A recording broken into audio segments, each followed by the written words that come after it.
Bonjour à tous, je vais appeler cette vidéo l'autoroute vers le troisième temple. C'est un petit peu, je suis en train de vivre une période de bilan.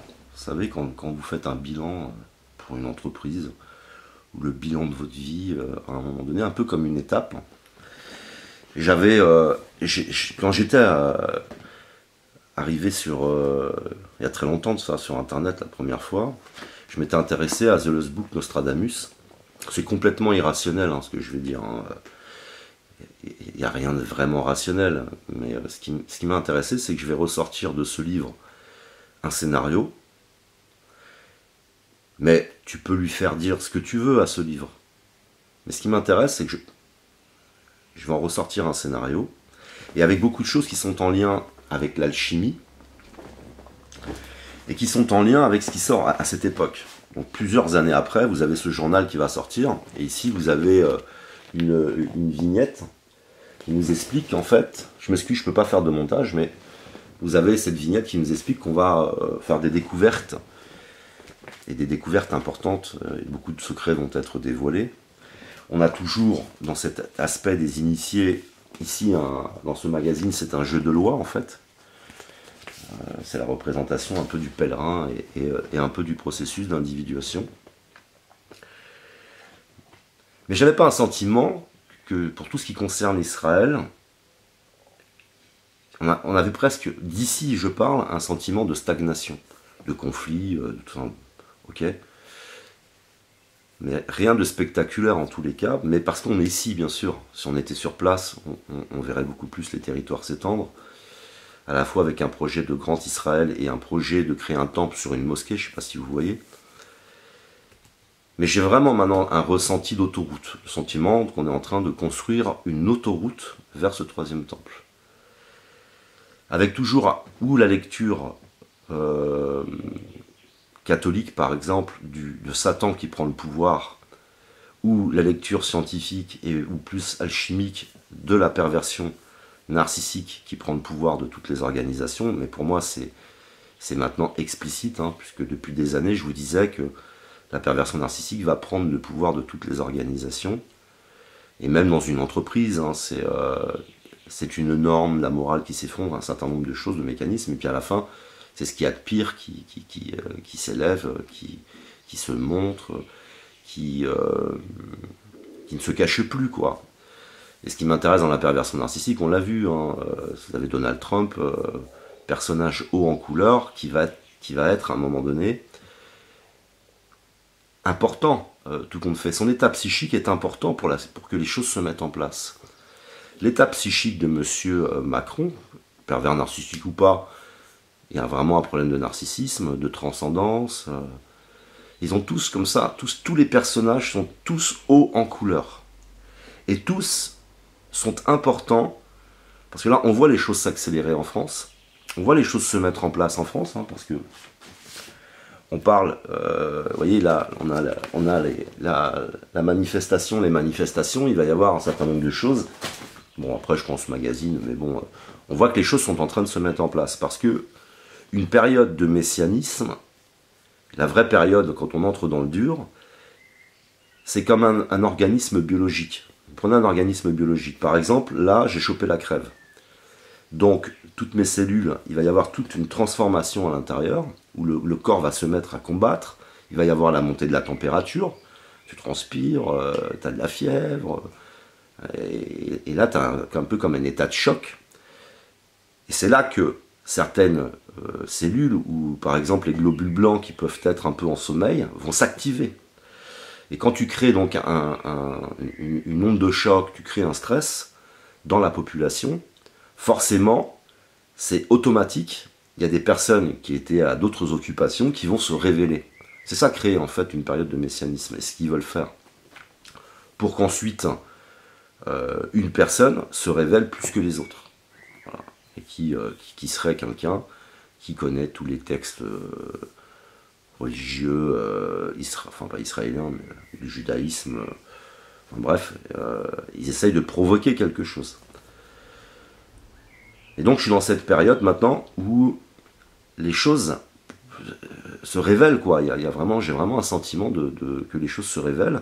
Un sentiment que la traduction que j'avais faite, alors que je n'avais pas plus de connaissances que ça dans beaucoup de domaines, de ce livre se révèle aussi. Ça s'aligne complètement. Parce que le livre est très orienté entre un conflit, le livre Nostradamus, pardon, mais est très orienté entre un conflit entre le christianisme et comment dire, l'islam. Il est vraiment orienté là-dessus. Mais peu importe, c'est pas rationnel. Mais quoi qu'il en soit, je vois vraiment là les choses se mettre en place. Je vois vraiment la place que tient la perversion narcissique pour que tout ça se mette en place, parce qu'il faut des personnes particulières pour accepter certaines choses, et puis nous manipuler, quoi, puis que ça aille vers cette période de stress. Ensuite, j'ai un délire personnel. Ça, c'est mon délire. Mais c'est encore cette histoire tout au long de l'histoire de l'humanité, à partir du moment où Jérusalem a existé, où tout le monde s'est disputé Jérusalem. Et ces histoires de temples. Et je ne peux pas détacher mon esprit du fait que le temple, pour moi, ce n'est pas un lieu géographique sur la Terre, ce n'est pas un bâtiment.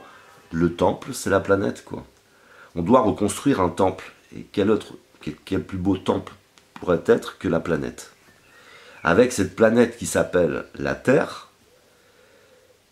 qui n'est pas un nom pour moi, c'est moche, quoi. Et puis la Terre, c'est quand on voit cette bulle de vie extraordinaire, où on sacralise des églises, mais à l'extérieur, plus rien n'est sacré, où justement, comme il y a eu une bagarre de la part de différents peuples pour posséder Jérusalem, et mettre tout le monde d'accord, je trouverais ça extraordinaire que la planète, elle s'appelle Jérusalem, et qu'elle soit considérée comme un temple, et qu'elle soit reconstruite, quoi. Mais ça, c'est un délire, je le sais, hein. Mais je ne peux pas m'empêcher de penser à ça. On n'est pas des terriens, quoi. Terriens, hein, terrien. Toi, t'es terrien, quoi. Ça m'est insupportable, cette histoire. Insupportable qu'on fasse des réserves naturelles, et puis qu'en dehors de ces réserves, plus rien n'est sacré, plus rien n'est important, quoi. Alors c'est très symbolique tout ça, c'est mon côté délire, mais je suis surtout là dans une période où l'aspect temporel des choses, du coup, chez moi en tout cas, je ne sais pas pour vous, mais me parle, hein. C'est l'histoire du temple dans tout un processus qui avait été écrit il y a longtemps, qui peut être bien sûr uniquement mis en place par des organisations judéo-francs-maçons, machin, etc. Ok, mais c'est impressionnant, quoi. C'est franchement impressionnant. Et ça laisse aussi supposer la violence. Parce que là, on voit l'augmentation de la violence, hein. On voit que presque comme si plus rien ne les arrêtait et qu'ils osaient tout faire, quoi. Et que dans cette forme de chaos qui va être mise en place, il faut qu'il y ait une division, une dualité exceptionnelle pour créer ce stress, quoi. Et qu'est-ce que Jérusalem fait de mieux, hein, enfin Jérusalem, les Israéliens, Palestiniens, que de faire augmenter la tension, augmenter la dualité, augmenter la haine, la violence. Là on voit, hein, c'est en train de se mettre en place avec un troisième temple qui va être construit sur une mosquée, quoi. Je veux dire, on n'a pas l'impression que c'est quelque chose, parce que vous savez, il y a des juifs qui disent non, on doit rester en exode, et d'autres qui disent non, on doit s'installer là-bas, mais on a l'impression que tout est fait pour le chaos, et pas du tout pour un troisième temple, mais pour un chaos, quoi. Pour plus de haine, plus de violence. C'est impressionnant à observer en tous les cas. Voilà, je suis dans une période de bilan où, tout compte fait, ma lecture, je la trouvais pas trop mal, hein, de cette histoire de perversion au pouvoir et de personnages qui ne peuvent pas être meilleurs que ces personnages en couleur pour faire avancer les choses de du côté, en fin de compte, du troisième temple et du chaos mondial, hein. Et c'est une forme de bilan dans laquelle je suis, et avec cette histoire de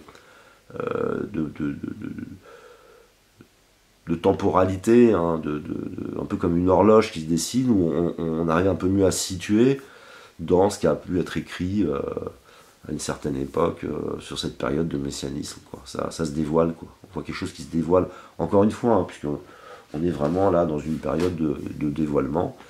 Et surtout, ça me permettait de faire un petit point avec vous pour vous dire que ma traduction de The Lost Book Nostradamus ne fait qu'un, se confirmer, mais surtout avec des détails plus importants, qui sont très en lien avec l'alchimie, avec les connaissances qui ont été cachées. Tout ça ne fait que se confirmer, et c'est impressionnant, quoi. C'est impressionnant. Voilà. Donc voilà pour le petit bilan de cette période. Et puis, je vous invite à surveiller, bien sûr, tous ces personnages hauts en couleur, mais tout particulièrement, si on s'intéresse à Jérusalem et à cette région du monde, intéressez-vous tout particulièrement à Monsieur Erdogan. Voilà, c'est pour moi la clé dans cette région, du moment où ça va vraiment monter, la température va vraiment monter, parce que personnage haut en couleur, mais aussi fédérateur. Et avec cette part qu'il a de transcendance, de mission personnelle, et puis bien sûr les autres personnages hauts en couleur, comme Monsieur Netanyahou, mais vous allez voir vraiment la place que prend la perversion narcissique pour que les choses puissent évoluer. Alors, je ne dis pas que c'est positif, hein, mais pour que les choses puissent évoluer, il faut des personnages hauts en couleur, et cet aspect à la fois ou de Satan qui prend le pouvoir, ou de perversion narcissique qui prend le pouvoir, par des jeux de force qui sont complètement naturels, complètement scientifiques, qui certes pourraient être stimulés par des choses qui nous échappent, je ne dis pas le contraire. Je veux bien laisser une place au surnaturel, à la magie, à tout un tas de choses, mais j'essaye de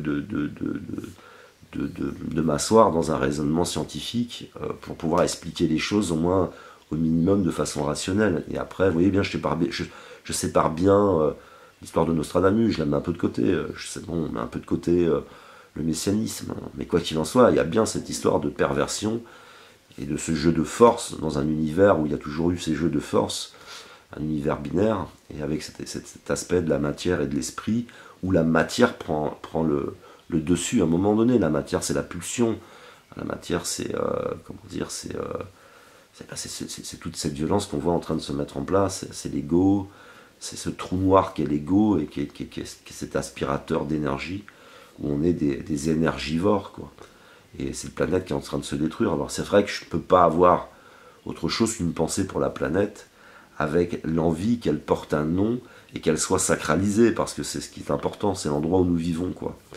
Et on voit bien que le dogme en général va nous éloigner complètement de notre nature, nous faire vivre dans un monde imaginaire, et où il n'y a aucun alignement avec le réel. Voilà pour cette période de bilan, et puis ce sentiment d'autoroute vers le troisième temple. Merci de m'avoir écouté, je vous aime, que l'amour, l'art et l'autre soient avec vous.